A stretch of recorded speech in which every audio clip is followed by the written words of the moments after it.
everyone, it is time to finally show you a little sneak peek behind the scenes. I wanted to give you a quick update so you could see what is growing right now under my grow lights. I have 3 separate racks right now and I am jam-packed full. I have mentioned multiple times, I really need to get my greenhouse up so I can move my perennials out there and have room for those glorious zinnias that I really was planning on starting this week. If you can't tell behind me, we got 1 to 2 inches of snow last night. Today is Saturday, April 12th, and yes, it is still snowing here in Massachusetts. And hi, if you're new here, my name is Kristy. I am located in Western Massachusetts, Zone 6A, with an average last frost date of May 15th, which honestly cannot come soon enough because I want to get everything out. I am busting at the seams. Is anyone else like that? I feel like I started a lot. I still have a lot of potting up to do, especially for my dahlias, and I even started more of those. So let's go ahead and check out what's behind us. I also have a smaller grow rack over to my right. That is what I used for my first year, plus like a table, and it worked out great. You do not need to start all of this. This is only my second year gardening, but I am going to take on a huge project. I have a lot of flowers that I want to grow. I have a lot of square footage that we will be covering this year, plus a cut flower garden.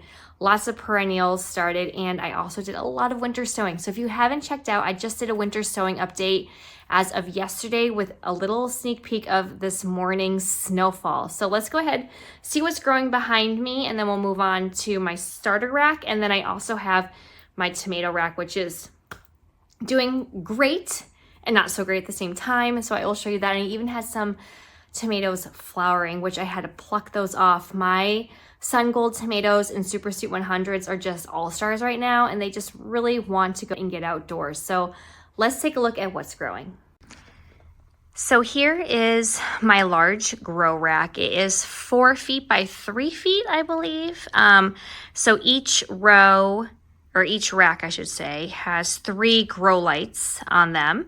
I will show you down below quick. So I have a bunch of echinacea. I have some dahlias down here, some marigolds and peppers.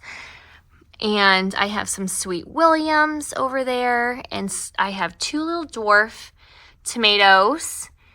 But I am super happy with how everything is going so far. And then moving on up, I do have my cone flowers. I started these in December. Been potting them up slowly. I have some more perennials growing. I just potted up all of these peppers last night. They really needed to get in some potting soil. They weren't root bound, which is great. And I do have some extra tomatoes. So these in the 6 cell packs, I actually reused some of the deeper ones from when I bought, I think it was marigolds last year. And they were perfect just to kind of hold on to those extras. I like to have extras in case if anything fails. Look at these peppers. So these peppers I took you along with potting up. They look phenomenal right now. And I am just so happy with them. So the peppers are doing great. I have some more perennials over here. And as you can see, I need to get my fans going. I bought a lot of rechargeable clip-on fans, but it's been so cold that I just go ahead and have my overhead ceiling fans on right now. And then as it gets warmer, each one will have their own, each shelf will have their own little rechargeable one. But look at these peppers. Sorry, above all the wires, but I'm just so happy. So I, again, potted these up not too long ago.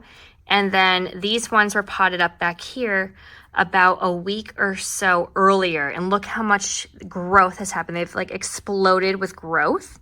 So I'm thrilled. And then we have like our little tomato forest back there. All right, we are moving on up to our next shelf. We have some dahlias. I did a lot of seed swapping.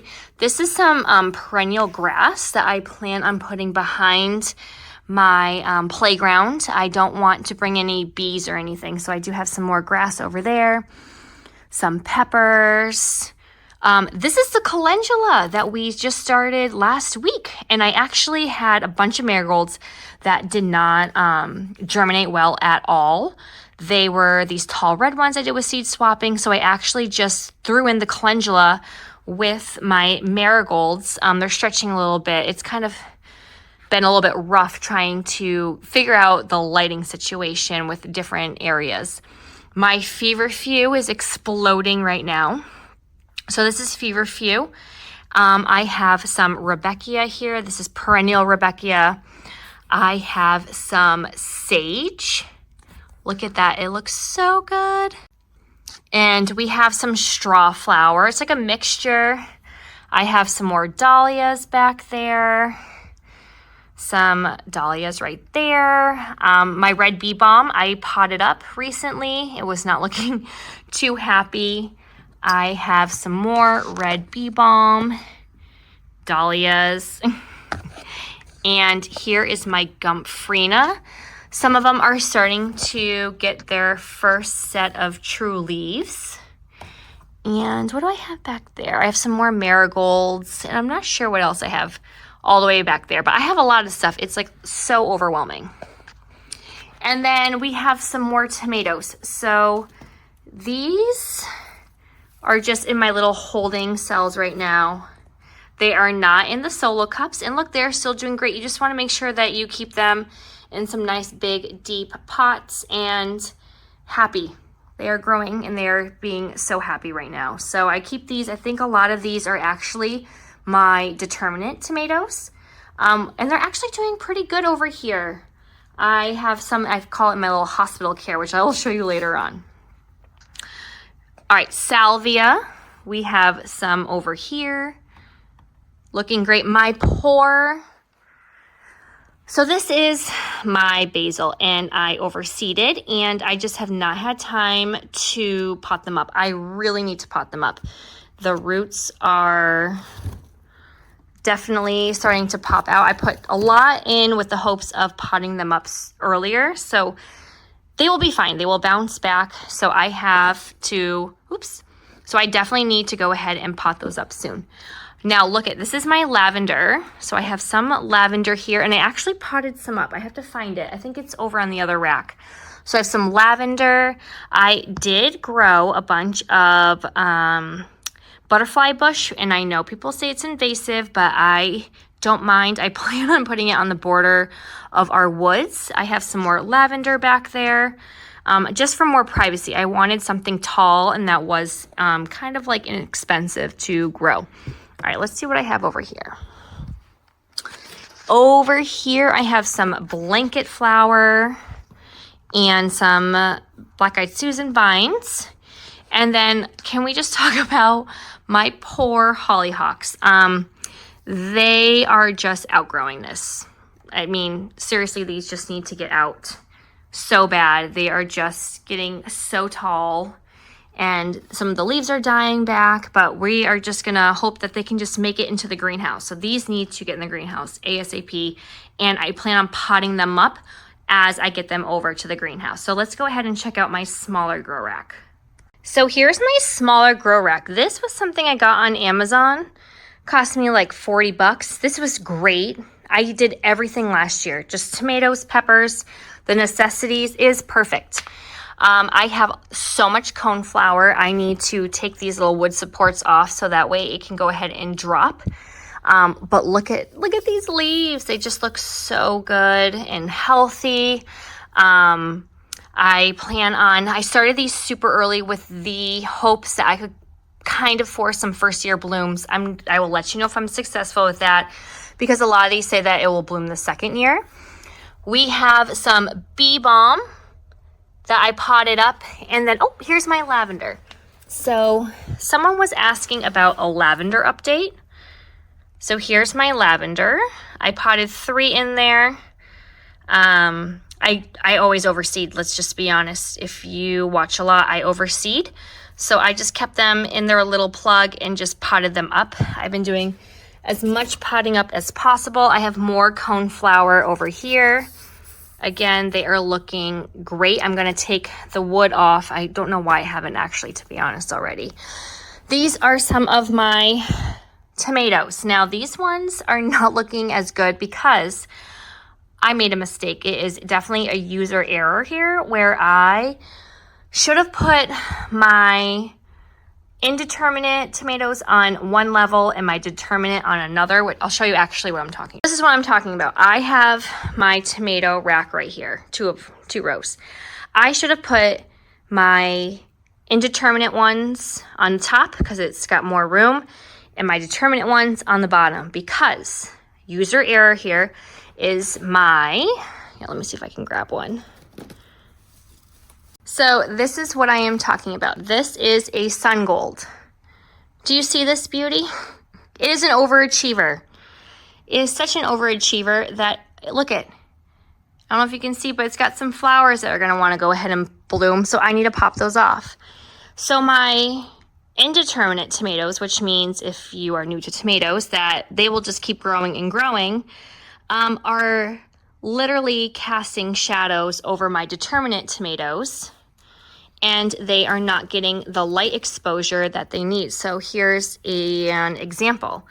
This is not looking too beautiful because it has been under the shadow of so many. Like, look how tall they are getting. I need to move my lights up. So that is a user error. Like, look, they are setting. Can you guys see that? Flowers. We are going to pluck those off because we don't want any. We are still inside, unfortunately. But my indeterminate tomatoes are just overachievers right now. I mean, they're just so tall, and I really needed to rearrange them. That is my goal. Like this one right here, this probably is not going to make it. This happens. I have lost some. This is most likely to just overwatering. So this little guy, my New Girl F1 from Johnny's, will most likely not make it. But that is what happens. That's why I grow so many, even though I probably shouldn't. But, you know, oh my goodness, look at it. It's like a squirrel moment. So you guys see this? So we need to pluck them because we don't want that to happen right now. And look at this one, overachiever. So basically what I'm getting at right now is I did a user error. I should have just did my determinate on one, indeterminate on another one, so that way they're not competing for the light. So my poor determinate tomatoes are just basically under a big umbrella right now because the other ones are just growing so much quicker and taller because that's just what they do. They just keep going and going. So I am going to, I hope tomorrow, just move the shelving around so that way I can have all of my sun golds and my super sweet 100s. And what else do I have? Some yellow pear, all on one shelf, and then kind of move them around so that way my poor determinate tomatoes can hopefully outlast. Now, I don't need that many. This is like an absurd amount. Okay, let's just be honest. It's an absurd amount. I don't need this many.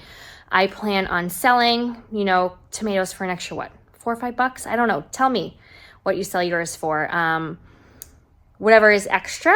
And yeah, I just couldn't let go. So now I'm just holding on to them and kind of paying the consequences for it. So let's get back over here so I can show you what is going on this grow rack. All right, we have Canterbury bells. I have these also going outside. Some more of my grass. We did celosia. Whoa, that is super dry. Then I have some more peppers back here. But we just went and did some seed starting really quick in these trays, and I will pot them up. I definitely need to water these because this top rack actually has some pretty strong lights. So let's actually just get in there right now. I will bottom water this afterwards, but I figured they just look so sad. So back to my tomato forest right here. We're doing pretty good. So I just want mostly, to be honest, oh my gosh, like look, see, setting fruit. We are going to pluck that off because we are not ready. My sun golds, oh my gosh, I harvested those, self-harvested them, and they are just doing fantastic. Oh, look, here is some more. I don't know if I can get that to focus. So we will be picking those off. I just cannot wait to have some sun golds. So these ones too here. So like here is a prime example of dampening off. These red ruffle ones, I just did not have any success. Like, as you can see, like, look at this stem. This is so strong and sturdy. I am just so thrilled. So I actually had a few comments asking about how I know when to bottom water my tomatoes. So I'm just gonna show you a quick example. So this is a Super Sweet 100. It has a great healthy stem right here. I do have some very large ceiling fans that I keep on all day, and then that way they get some of the movement that they need to. It's starting to wilt a little bit because it is dry. So the first thing that I like to do before deciding if it needs water or not is I squish the top. If it feels squishy and it feels like a sponge, I will not water it. I like to let it dry out a little bit before I go ahead and bottom water. And then I will like, here are the roots. Oh my goodness, and it's got the marble inside. And you can also tell as well when you look at your little triangles right here, you can tell if it's dry or not. So if you see it's moist and it just looks like really wet and damp, I will not water it. I will wait. It is definitely trial and error. I have actually found that this $3 little watering can that I got from Big Lots is so helpful. It is such a pain, even with the clear cup and being able to see that this has absolutely no water in it. It makes it so easy to go ahead and water. I don't want to have to pull and rearrange these.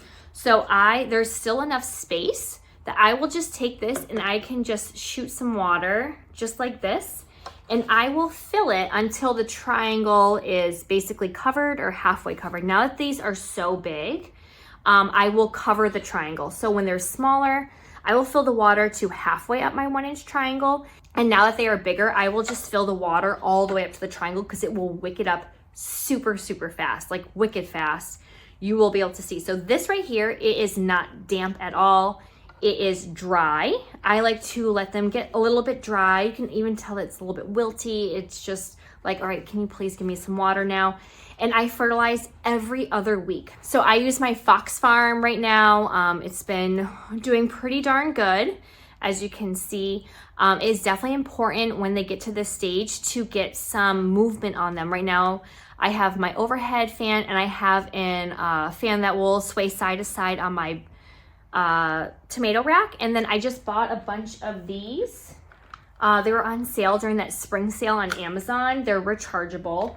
And I will just clip them and I will just have it try and get as much of my rack as possible so that way they can get some movement on them. So I hope that helps. So again, test the top. If it is dry, water. If it is damp or it feels like a sponge, wait. If you want to even check some more, oh, there goes the marble. Definitely check underneath right here. If you see that it is all wet and like soggy, don't water it. It'll be fine. And then if you see that it is dry, like the color of the soil definitely changes from like a lighter brown to a darker brown once you water it. You'll kind of figure it out. And like I said, this is only my second year, so don't think I'm a pro or anything. I have killed, I think we're up to like 10 tomatoes out of 100 and something right now. I probably will chuck a couple of extra and put them in the compost because we're getting to that time where I'm running out of space. So if I can move something, I'm happy to do so. So I hope that helps. And if not, just definitely feel free to comment below. So I hope you enjoyed my little behind the scenes. Again, we are just a month away from hopefully getting everything out, starting the hardening off process. That is a pain in itself. I am on the second floor with my seed starting, so it's a lot of walking up and down the stairs.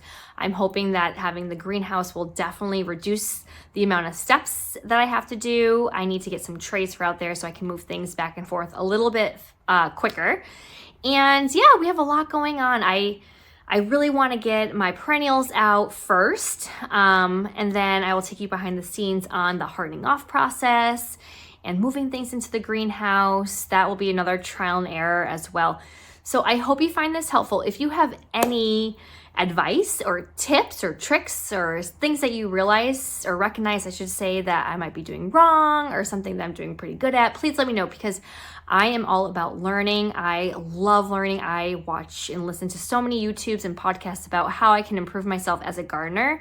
And especially with prices going up, I feel like starting your own vegetable garden is like something super fun and beneficial for you and your family. So that way you can just go out there, get what you need, grow things that you love to eat, and you don't have to worry about always going to the grocery store to buy it.